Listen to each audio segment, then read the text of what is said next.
I have to ration myself on the length of time I can use the cooker. It's down to about, I don't know, at the most 10 minutes per cook. Because I've got no more paraffin, and as you know, the cooker's got a leak anyway, and I found another little leak, so I haven't got much fuel left, and it's a bit dangerous. So easy cook, couscous. Yeah, and I've made some homemade meatballs, but you know the idea. And so nice little mix up. Put a bit of moutarde in, a bit of mustard, and there is your 5-minute nutritious yummy dinner. Well, 17 miles still from no, it's less now, about 15 miles now from the marina. So I'm just sort of plodding and slowly, let's just hope that we can get there. And if not, then we'll just drift along east, and there is a beach near Cabo de Gata, and I know I can anchor there, and maybe I can get the dinghy out and take it ashore and find somewhere to buy some diesel, because I do need diesel, I realised, for safety, just for safety. For me anyway, because I'm really inexperienced, you know. There is a video channel called YouTube How to Sail Oceans with Kevin. I've been in touch with him. He's a nice guy. He sails without an engine. But I mean, this guy is like...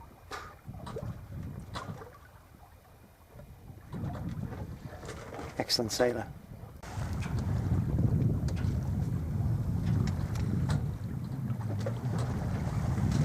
Dolphins jumping around, playing. Sorry, I can't get the focus very good. Oh! Another sunset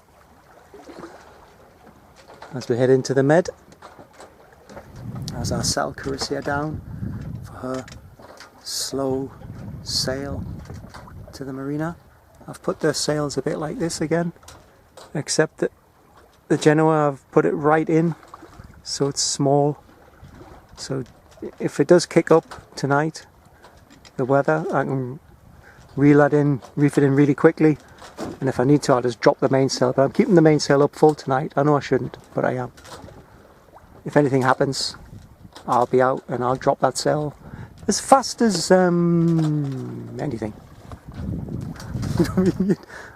You never know what's going to happen next, except you realise anything can happen. Which in life, it's the same. Anything can happen at any time. And as long as you learn that anything can happen at any time, irrespective of what you're doing or whatever your thoughts or expectations are, then life will be a hell of a lot clearer for you. It mightn't be any easier, but it'll be clearer for you. So I suppose that's my little thought for this evening. Good morning. Day 3 of the Palma, and I am about 5 kilometers or 5 miles from the port, and I can see it, but I can't get there. And like I said, I can't put my engine on just yet.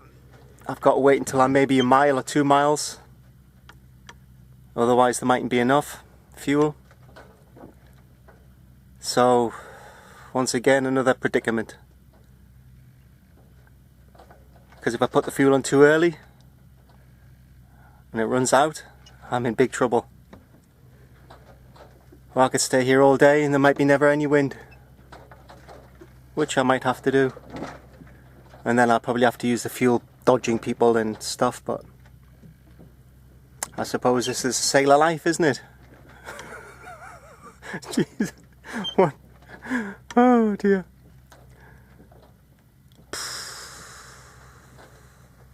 Never a dull moment, that's for sure. A dull moment, is it? One moment I'm in the middle of nowhere. Hello. And then now I'm in the middle of everywhere.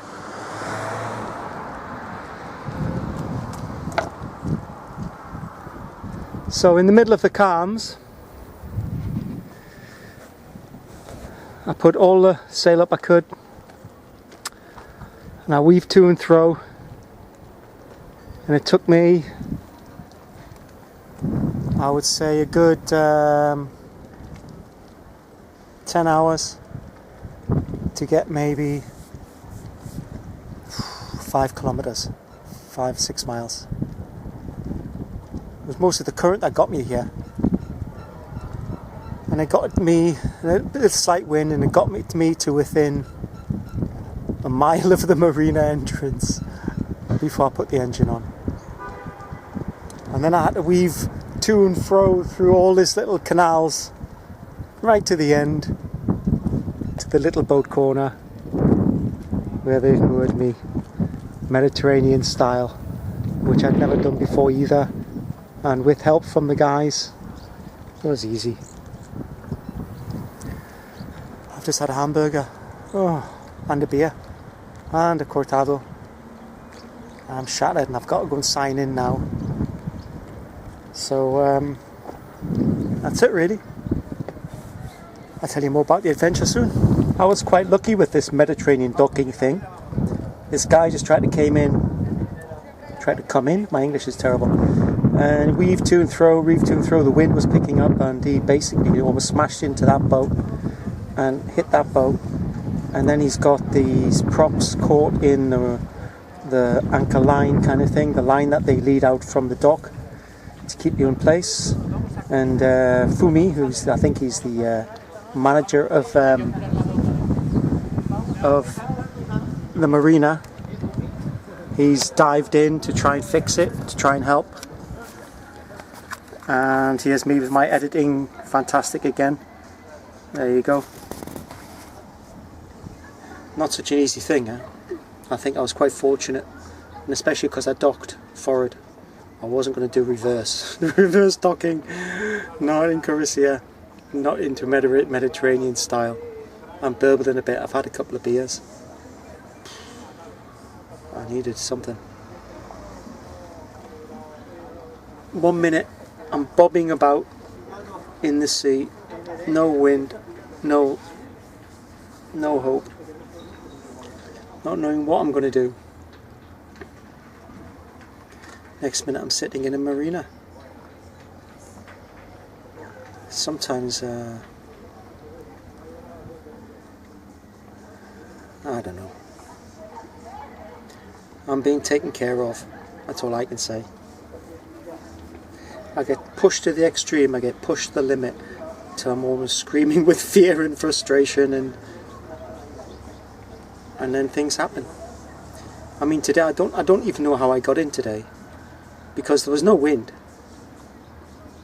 You know, there was no wind. You were just sort of I was just drifting in for over 10 miles. I just drifted. But for somehow, here I am. The engine is having a problem starting now, but still started.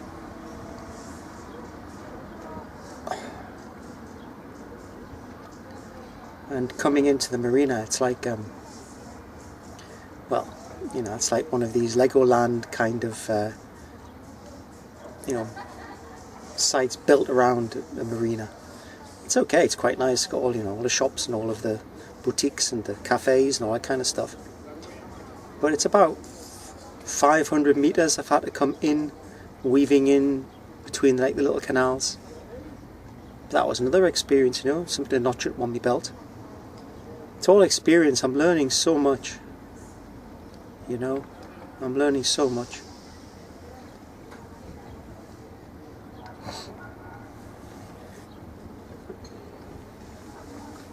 I've seen some damage on the hull of Croatia forward.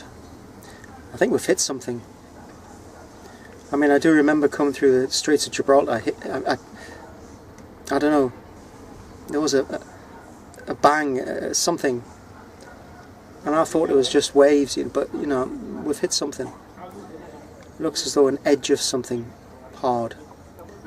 So I'm gonna have to try and fix that up, because it's like gouged out, a gouge to the gel coat, so I'm gonna have to tomorrow try and sand it down, fill it up a little bit and just bodge it up until I can get her home, and then I'll do a good job on her. So I'm going to stay here 3 days, well 3 nights, so I can get that done, so I can recuperate myself and my stress, because the longer this goes on, the less my resilience holds, and I'm getting tireder and tireder. Okay, I haven't slept, you know, very much in the last 40 days, and it's playing on me. You know, I hear voices, you know, people talk to me. It's a strange state of affairs.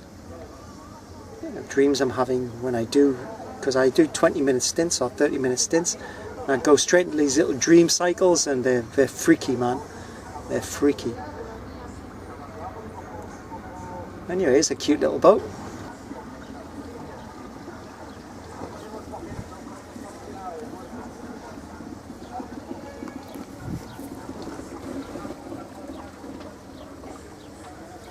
Knows what he's doing. He obviously knows what he's doing because he's coming in fast, and he doesn't seem to have a problem with it. Yeah, man. No messing about. There you go. Sorted. Anyway, I've had a couple of beers, I've had a nice big sandwich.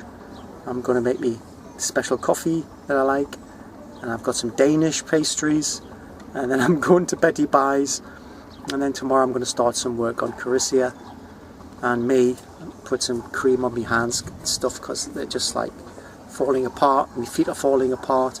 I've got blisters on my bum. I've got everything. But I made it through another day. I made it through another day. And I learned something along the way.